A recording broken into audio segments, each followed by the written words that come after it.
Je ne sais pas exactement qui je suis.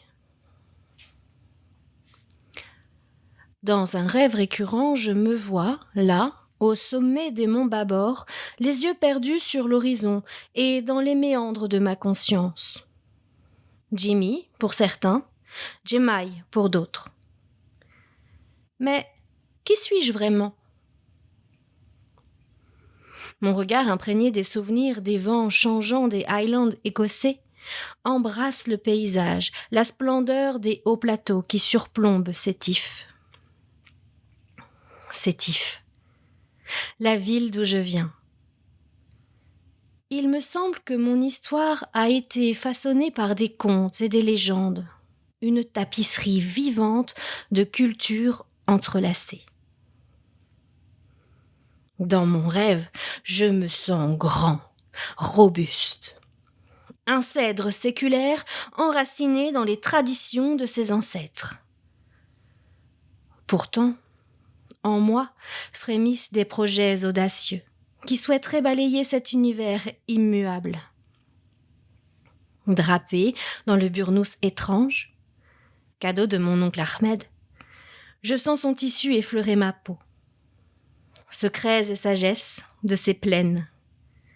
Je porte le tartan écossais, symbole des brumes des Highlands. Murmure de terre lointaine et de promesses trahies.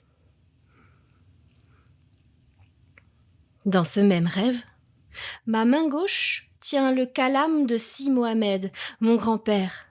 Lien subtil avec le passé, connexion au mystère de mon histoire.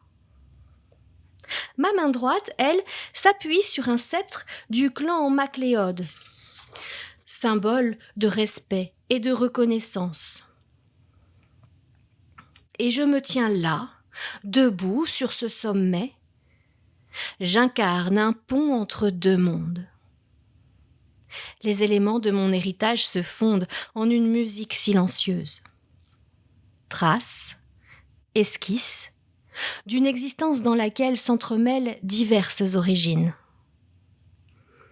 J'entrevois ma silhouette dans la lumière du crépuscule et je vois défiler les chapitres d'une vie.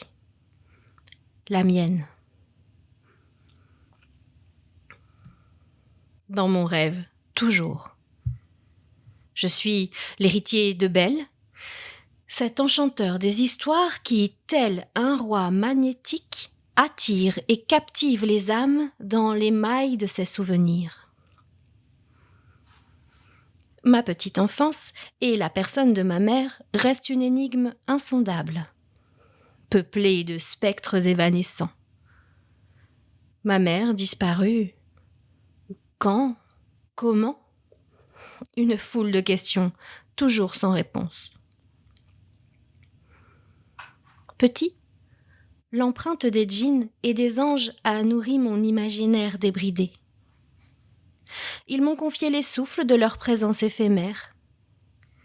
Petite enfance partagée entre Beaumarchis et El Maouane, nichée au creux des monts Babor. Mais revenons au réel. Né sous l'étendard d'une révolution, je crois être le fruit vivant d'un roman plein de passion et de ténacité. Le produit d'un surprenant métissage culturel qui me façonne encore aujourd'hui. Les seuls souvenirs qui me reviennent de mes premières années prennent les visages floutés de Si Mohamed, le sage calligraphe, d'Ahmed à l'esprit joyeux, et celui de Jeddah, reine des contes et des fictions. Tout ce monde-là, tous ces fantômes, se sont brutalement éclipsés. Ma petite enfance n'est plus qu'un trou noir. Amnésie certainement provoquée par un traumatisme violent. Rugissement d'un hélicoptère. On m'arrachait à ma terre natale pour me propulser en Écosse, dans le froid mordant des Highlands. Et les bras vigoureux de Miss Lindsay. J'avais 5 ans. Beaucoup plus tard, dans les brumes de Glasgow, devenu architecte urbaniste, je redessinais les contours de cette cité ancienne en y insufflant la chaleur d'un rêve de modernité. Glasgow m'ouvrait en grand ses bras, m'offrait ses rues, tel un canevas sur lequel s'exprimait mon âme de bâtisseur. J'érigeais des structures qui symboliseraient plus tard renaissance et ambition. Sous son ciel, en perpétuel changement, je rencontrais Jane. Jane, une flamme rousse, dansante, compagne dont la passion et le professionnalisme se mêlaient et qui partageait mes projets.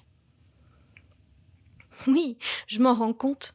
Ce récit va serpenter comme une rivière à travers mes paysages intérieurs. Comme un chemin pavé des souvenirs qui me reviennent et de mes tentatives pour en débusquer d'autres. Enfouis je ne sais où et que personne n'accepte d'évoquer.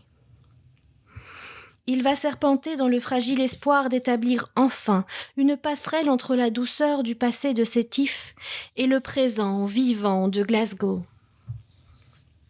C'est que, depuis longtemps, chaque rue dessinée ou redessinée, chaque édifice élevé avec application, chaque plan né de mon imagination, chante comme dans une partition musicale, un fragment de cette odyssée qu'aura été ma vie. Oui, chaque brique, chaque ligne architecturale ponctue d'une note cette mélodie. Mon rêve encore. Drapé dans mon burnous, le kilt écossais couvre mes genoux. Je porte les épopées de ceux qui m'ont façonné. Souffle des aïeux, sagesse des maîtres, des mentors. Par la danse du calame, je trace les courbes fluides de l'avenir. J'esquisse des créations encore lointaines. J'ai adopté le prénom de Jimmy.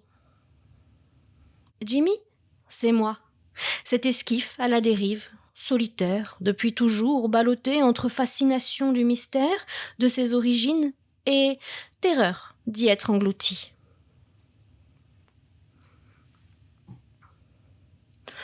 On raconte que, pendant la Révolution, sous le pont de Beaumarchis, deux amants, un baiser, firent dérailler un train militaire français chargé d'armes.